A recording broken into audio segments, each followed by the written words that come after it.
आप थोड़ी देर पहले गाना गा रहे थे, यारी है ईमान मेरा, मुझे अशोक नारायण जी याद आ गए।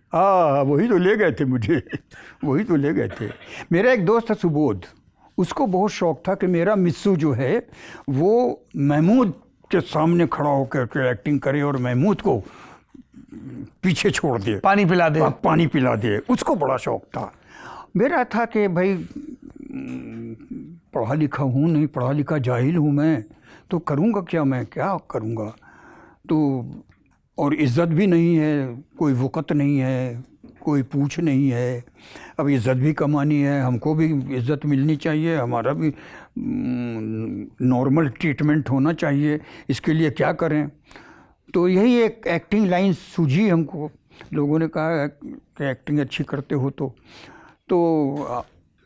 अब एक्टिंग के लिए बॉम्बे आना हमारे लिए पॉसिबल नहीं था, बिकॉज हमारे घर में तो पैसा था ही नहीं, एक पैसा नहीं, तो हम हिम्मत भी नहीं कर पाते थे।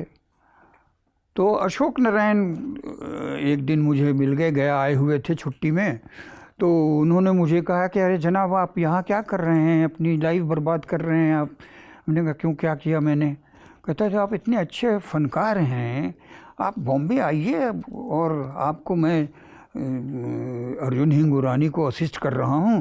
वो 2 फिल्म बना रहे हैं, कातिलों का कातिल और एक फिल्म और खेल खिलाड़ी का। हाँ, अरे सब मालूम करके रखा है। अच्छा, हमारी रिसर्च टीम बहुत अच्छी है। ओह हाँ, सही बात है। तो आप आइए, आपको एक सीन भी मिल जाएगा दोनों फिल्म में, तो आप छा जाएंगे।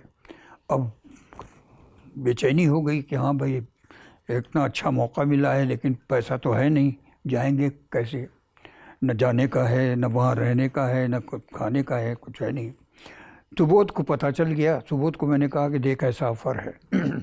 उसने तुरंत जेब से 150 रुपया निकाल के मुझे दिया, जा टिकट कटा। और बिलीव मी, न उसके जहन में न मेरे जहन में यह आया कि मैं वहाँ चला जाऊँगा तो वहाँ रहूँगा कहाँ, खाऊँगा कैसे, क्या पहनूँगा, ये जहन में आया ही नहीं।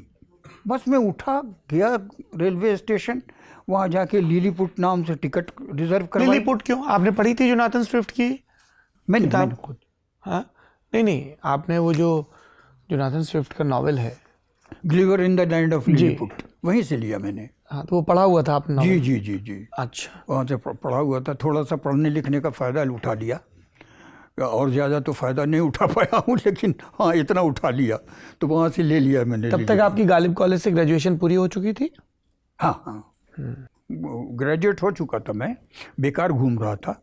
क्या पूरे दिन घूमते रहते थे गया में, नाटक हाँ, करते थे? बस नाटक वाटक करते रहते थे, दोस्तों के यहाँ पड़े रहते थे। इमाम साहब कुछ नहीं कहते थे? कोई कुछ नहीं कह सकता था, कोई कुछ नहीं कहता था। भाई क्या करते थे आपके? भाई लोगों की बड़ी कोशिश थी कि पढ़े लिखे का कुछ करे, लेकिन वो भाई क्या करते थे काम? हमारे बड़े भाई जो थे वो हमेशा फर्स्ट आते थे। हमारे दूसरे भाई जो थे उनसे छोटे, वो हमेशा सेकंड आते थे। तो लोगों को उम्मीद थी कि मैं थर्ड आया करूँगा।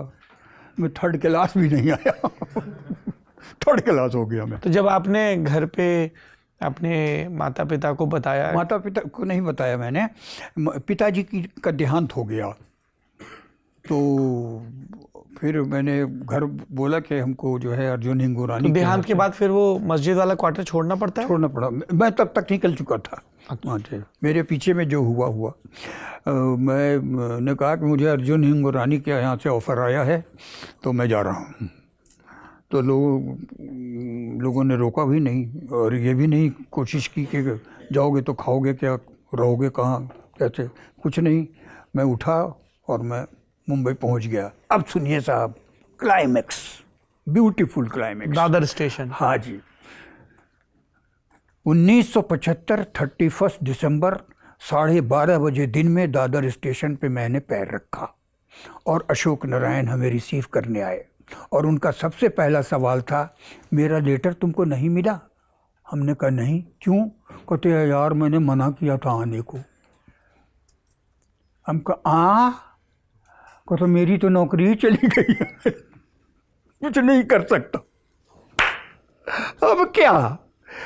लेकिन आप देखिए कि जो लिखा होता है, जो होना होता है वो होता है। मैं बिना पैसे के वहाँ रह गया और कैसे, मतलब हम एकदम समझ नहीं पाते हैं, समझ से बिल्कुल परे है कि खाते कब थे हम, कब नहीं खाते थे। एक कपड़ा था, वो जाते थे म्यूनिसिपल बाथरूम में, वहाँ उसको धोते थे और नहा करके उसी गीले कपड़े को पहन लेते थे, चलते चलते सूख जाता था, उसी में खुजली भी हो जाती थी, फिर हॉस्पिटल से जा कर के खुजली की दवा भी लगवा लेते थे फ्री में। तो इस तरह से कभी हमको अंधेरा नहीं दिखा। फिर हमने मजदूरी की, कारपेंटरी की, वो होर्डिंग वोर्डिंग लगाने वाला। कारपेंट्री आती थी आपको? नहीं आती नहीं थी, बस काटना होता था तो काट देते थे। कितना पैसा मिल जाता था? पैसा नहीं मिलता था, खाना मिलता था। तो वो जो थे वो उनका पहला जो प्ले था मेरा बॉम्बे में, जिस्म और दिल। जिस्म और दिल। जिस्म? हाँ, जिस्म और दिल था, क्योंकि उसका हीरो जो था वही प्रोड्यूसर था और वो जिस्म बोलता था और उसको बोलने भी नहीं आता था और उसको शौक़ था कि वो हीरो बने। और उसके प्ले में जब मैंने काम किया तो मैंने उसको बोला कि मुझे जॉब चाहिए, कि तो मेरे साथ रहो। तो वो अपने लिए अशोक नहीं मिलवाया था उनसे? अशोक ने मिलवाया था उनसे? नहीं। मुलाकात कैसे हुई? तो ये इत्तेफाकन मैं वो एक शेर है कि कोठे पे रहने वाले सीढ़ी पे आ गए हैं, सिगरेट पीने वाले बीड़ी पे आ गए हैं। तो मैं पहले सिगरेट पीता था, बीड़ी खरीदने गया हुआ था, तो वहाँ एक आदमी खड़ा था, उसने मुझे देखा, बोला नाटक में काम करोगे? हमने कहा अरे यार क्या पूछ रहे हो, भूखे से पूछ रहे हो, खाना खाएगा? तो हाँ करूँगा। तो अच्छा फलां एड्रेस पे आ जाओ। तो मैं दूसरे दिन वहाँ पहुँच गया। आप रहते कहाँ थे अशोक के साथ? मैं खार में रहता था, खार ईस्ट में, रेलवे क्वार्टर में। उस वक्त अशोक मुझे सहारा दिए हुए थे, उन्होंने बहुत दिनों तक मुझे सहारा दिया। उसके बाद हम पहुंच गए तो उसने कहा कि यार कैरेक्टर जहन में है लेकिन सीन नहीं है लिखा हुआ, तुम लिख लोगे क्या? हमने कहा लिख ले। अच्छा, इश्क का जुनून, रिजेक्टेड माल, वो सारी चीज़ें साइक में घूम रही हैं कि ब्याह भी हो, लवर भी हो, ये भी हो, वो भी हो, सब चलता रहता है दिमाग में। तो हमने कहा यार रियल ज़िंदगी में तो नहीं मिलेगी, नाटक में बीवी का रोल लिखता हूँ, देखते हैं कोई लड़की तैयार होती है कि नहीं करने को।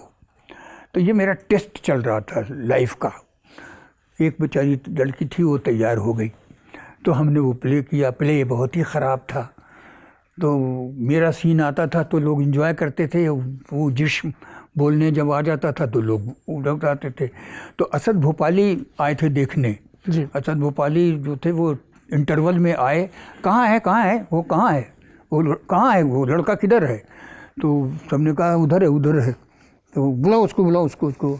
उनका जी कह रहे मियाँ जाओ कुछ करो यार, नहीं तो ईंटा पत्थर पड़ने लगेगा, तुम लोग कहीं तो बहुत ही वाहियात लोग कुछ कर रहे हैं। तो हमने कहा ठीक है, मुझे फिर कुछ कर दिया, ख़त्म हुआ नाटक। तो वहाँ से उसको हमने कहा कि हमको काम चाहिए, तो उसने अपने यहाँ काम पे रख लिया और 1500 इन सैलरी बोला, लेकिन दिया एक भी नहीं। किसने? वो जो जिस्म वाला था? जिस्म वाला। हाँ। और उसके लिए हमने 2 नाटक, एक नाटक और एक फिल्म भी लिखी। तो हमारी आदत थी फिल्म सुनाने की, तो दोस्तों को सुना देते थे। उसमें से कुछ लोग तैयार हो गए, कुछ दोस्त तैयार हो गए कि अरे बड़ी अच्छी है, मैं तेरी बिकवा देता हूँ। तो नंगा भूखा आदमी को पैसा आ जाएगा और क्या चाहिए, तो बिकवा दो। उनको बुरा लग गया, तो उन्होंने भरी बरसात में मुझे निकाल दिया। रात को 14 दिन बाद आए थे, निकाल दिया कि आप गद्दार हैं, आपने गद्दारी की है, आप मेरे लिए लिख रहे हैं और बेच रहे हैं दूसरी जगह। हमने कहा अरे यार तुम पैसा दे नहीं रहे हो, उधर से पैसा मिल जाएगा तो तुम्हारा क्या, निकलो।